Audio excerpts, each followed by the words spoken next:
So let's talk about Java. Specifically, let's talk about why, when you're just starting out, it feels so incredibly strict. Today, we're going to dig into why that precision isn't just a random rule, but actually one of Java's biggest strengths. You've totally been there, right? You've spent time writing what you think is a perfectly good piece of code. You hit that compile button and bam, a whole screen full of red error messages. All because you missed a tiny little semicolon or used the wrong capital letter. It almost feels like the computer is personally mad at you. And this is the thought that always comes next.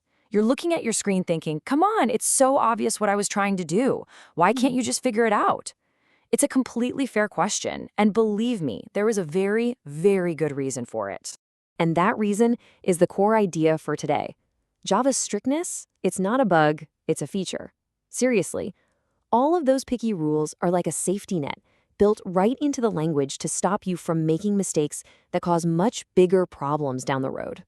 Okay, here's the absolute heart of the matter. Computers do not understand what you meant to do.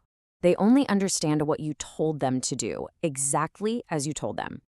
Java is designed from the ground up to eliminate any possible confusion, any ambiguity at all.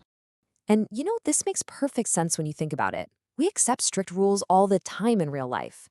We want strict traffic rules, right? Because they lead to fewer accidents. We want strict rules for exams so the results are fair. It's the exact same logic with Java. The strict rules lead to code with way fewer bugs. It's a simple trade-off, a little discipline now for a lot more stability later. All right, enough theory. To really get this, we need to see it in action. So let's break down the most famous, the most classic program in the history of coding, Hello World. And here it is. It might look small and simple, but every single character here, every word, every bracket, every semicolon has a very specific job and has to be in exactly the right place. Java isn't just reading it, it's analyzing the structure. And this slide really nails down what Java is looking for.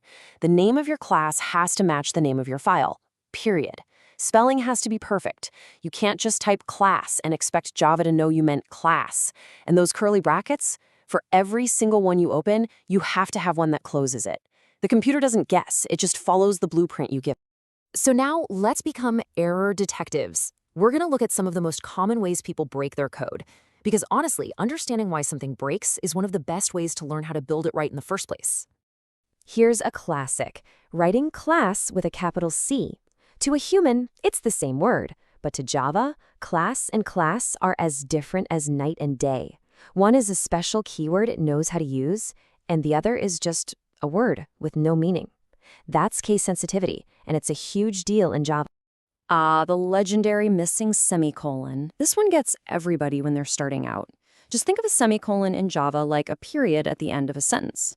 It tells the compiler, okay, this command is finished, now you can look at the next one. If you leave it out, the compiler just keeps reading and smushes two different instructions together into one big confusing mess. And here's another one that'll stop you in your tracks. If your file is called hello.java, then the main public class inside that file absolutely must also be called hello. This isn't just a style thing, it's how the whole system finds your program to run it. It looks for the file, and then it expects to find the matching class right inside. If they don't match, the program never even starts.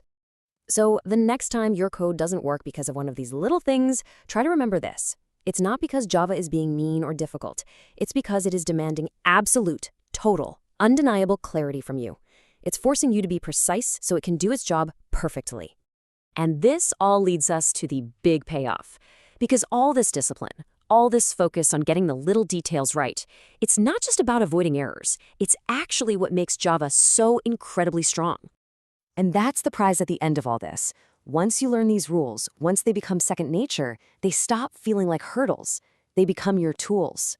You start to think with the kind of precision that Java demands, and that very precision is what allows Java to work so reliably on pretty much any computer out there. That's what makes it powerful enough to run some of the biggest applications in the world.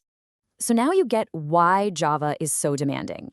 In our next explainer, we're going to dig into the what. What do those keywords like class and main actually mean? We're going to go from just memorizing them to truly understanding them. I hope you're ready for it,